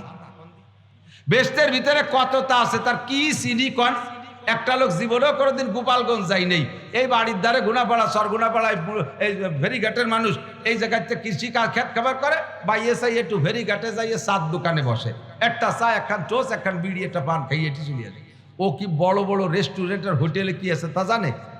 এরা যদি কেউ নিয়ে সোনারগাঁও হোটেলে বসায় দেয়, সোনারগাঁও হোটেলের সিস্টেম কি, সিরাটন সোনারগাঁও 5 স্টার 3 স্টারের সিস্টেম হলো এরকম একটা ফর্দ দিয়ে যায় এটা ইসির সাথে, ডায়ালের সাথে, এতে লেখা আছে কি কি খাবেন, সব ইংরেজিতে। উনি তো ইংরেজিতে আলিফও জানে না। এখন প্যান্ট শার্ট টাই করে ডাটে সাথে পড়ে গেছে, জমিদার সাজিয়া এখান দিয়ে গেছে পিঠা, যা যা খাবার টিক দাও, কলম দেছে। এখন যদি আমি লেখাপড়া জানি না, টিক দিয়ে খাতি হবে, তাহলে কি একটা লজ্জার বিষয় না? তো মুখস্থ ঢুয়োটা 3-4 জায়গা টিক দিয়েছে, আর ওর ভিতরে খাবার এই মানে পাবলিক ফাংশন থেকে নিয়ে রাজা বাচ্চার ফাংশন কিন্তু সব আছে। তো উনি এই ঠুয়োটা দাগ দিতে 7-8টা দাগ দিয়েছে, পরে তাই টেরে বেরিয়ে নিয়ে আইছে একটু ফ্যান, একটু দাবড়া, একটু খুদ বাজা, একটু খুদ ফুটনু, এই শেষ লজ্জা তো কতিও পারতেছে না, খাইয়ে দিয়ে আবার ফর্দ একখান দিয়ে গেছে 2200 টাকা। ওর মাথায় চাটা পড়ছে, আল্লাহ এই ফ্যান খালাম 2200 টাকা দিয়ে, এ যদি 3 কেজি গোস্ত হয়ে যায়, সাই গোষ্ঠী খেয়ে জিয়াফত করে খাই উঠতে হয়। যদি খায় এরম, আর যদি খায় দাগ না দিলে খাতে পারবে না, তাহলে ওকে বাবা তোরা আমার বের কর দিয়ে আমি ওখান থেকে 2 রুটি খেয়ে বাড়ি যাই। এ দাগ দিয়ে কি ডেলি ফ্যান খাবো নাকি? চিনি নেওয়ার মধ্যে কি আছে, তার দাগটা দেবো কোন জায়গা? আল্লাহ ভেস্তে ঢুকে দিয়ে বলবে চাও চেয়ে নাও, তোমার যেটা যেটা ভালো লাগে। আপনি যেটা যেটা চেনেন সেটা বলার পরে দেখবেন যে লক্ষ লক্ষ রয়ে গেছে। আল্লাহ ইয়ান কি কোথায় দিতে পারছি না, কি আছে এর মধ্যে? আল্লাহ কাই ওয়ালাদাইনা মাজিদ, ওয়ালাদাইনা মাজিদ, ওয়ালাকুম ফিহা মা তাশতাহি আনফুসুকুম ওয়ালাকুম ফিহা মা তাদউন। মুখে যা বলবা তাও পাবা, মনে যা ভাববা তাও পাবা। এই চাওয়াটা তোমার ভাবাটা শেষ, এরপরে দেখবা লক্ষ লক্ষ আইটেম রয়ে গেছে। ওইটা ওয়ালাদাইনা মাজিদ, বিনা চাওয়ায় আমার পক্ষ থেকে তোমাদেরকে বোনাস দিয়ে দেব। মান আমিলা সালিহাম মিন যাকারিন আও উনসা ওয়া হুয়া মুমিন ফালানুহিয়ান্নাহু হায়াতান তাইয়্যিবা। দুনিয়ার জিন্দেগি সুখময় করে দেব। আমি হাজার হাজার রেফারেন্স আপনাদেরকে দিতে পারবো। নেক আমল যারা করে তাদের দুনিয়ার জিন্দেগি কিভাবে সুখময়, তাদের দুনিয়ার জিন্দেগি, দুনিয়ায় নাই কোনো টেনশন, নাই কোনো বিপদ আপদ, নাই কোনো মালি মামলা, নাই কোনো অর্থনৈতিক টেনশন। আল্লাহর রহমতে কেউ পাবে বলে দাবড়াই বেড়াবে না। বাজার ঘাটে বুক ফুলে বাজার ঘাট করে, কেউ বলে না যে বাকি খেয়ে গেছো টাকা দিয়ে যাও। খিয়াপারের পয়সা কোনোদিন মার দেয় নাই। নেক আমল যারা করছে, রাত্রে তাহাজ্জুদ পড়ে, চেহারার ভিতরে একটা নুরানি ফোকাস, কথা বলেন ঠিক কি না? জামা টুপি পাগড়ি পরে, তবলিগের সময় লাগায়, সব মানুষ তাকে আলাদা রকম শ্রদ্ধা করে। এইটাই তো দুনিয়ার জিন্দেগির শান্তি। আর কি? বড় বড় রাজা বাদশা হইছো, আর পরে আকাম কুকাম করে দাবড়ের পর থাকলে কোথায় গেল সে সুখ শান্তি? সব সাতুর আড়িতে বাড়ি লেগে ধুবু ধুবু হয়ে গেছে, ঠিক না? তাহলে ওই শান্তি শান্তি না। যে কয়জন ইমানদারির সাথে আছে সে কয়জন আমরা এখনো আছি, বলেন আলহামদুলিল্লাহ। যে হালাতে আগে ভালো ছিলাম ওই হালাতে এখনো ভালো আছি, ওই হালাতে সামনেও ভালো থাকবো। আর এই ভালো থাকাটা ধরে রাখার জন্য একমাত্র সবক হলো ঈমান আর আমলের সাথে থাকা, কথা কয় না? টাকা পয়সা কামাই করে দেখছি, কর্নেওয়ালাকেও দেখছি, বড় বড় পদ দখল কর্নেওয়ালাদেরকে দেখছি, কেউ সুখে নাই। আমরাই সুখে আছি, বলবেন না? আমরাই সুখে আছি, আছি না নাই? কোনো কেস নাই, কাছারি নাই, মালি নাই, মামলা নাই, নিরিবিলি আছে। আগেও মসজিদে যেতাম, এখনো যে আমাকে কেউ দাবড়ায় না। সুখে থাকবো, শান্তিতে থাকবো। এরপরে আল্লাহ পাক রব্বুল আলামিন আমাদেরকে যাতে ঈমান আমলের সাথে সুন্দরভাবে যার তৌফিক দেয়, এজন্য দোয়া করব।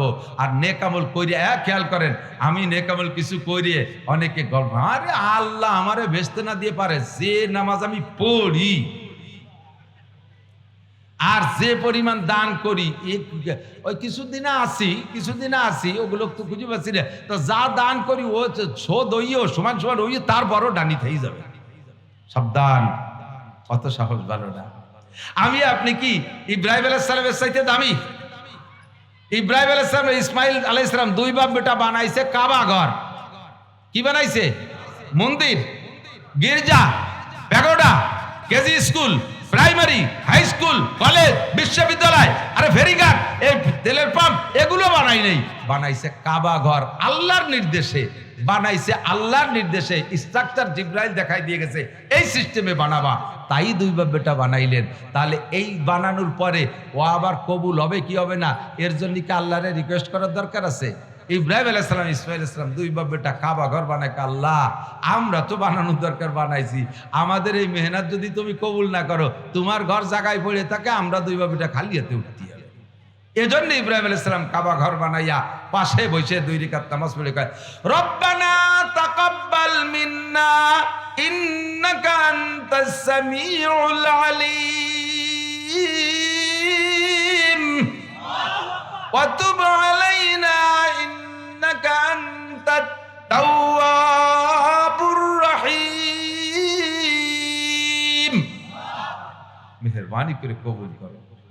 তুমি কবুল না করলে এই দুই বাপ বেটা খাইটি পিঠে কত কষ্ট হয়ে ঘর বানাইছি, একটা নেকি আমাদের আসবে না। কাবা ঘর বানায় যদি রব্বানা তাকাব্বাল মিন্না ইন্নাকা আনতাস সামিউলকে সারেন্ডার করতে হয়।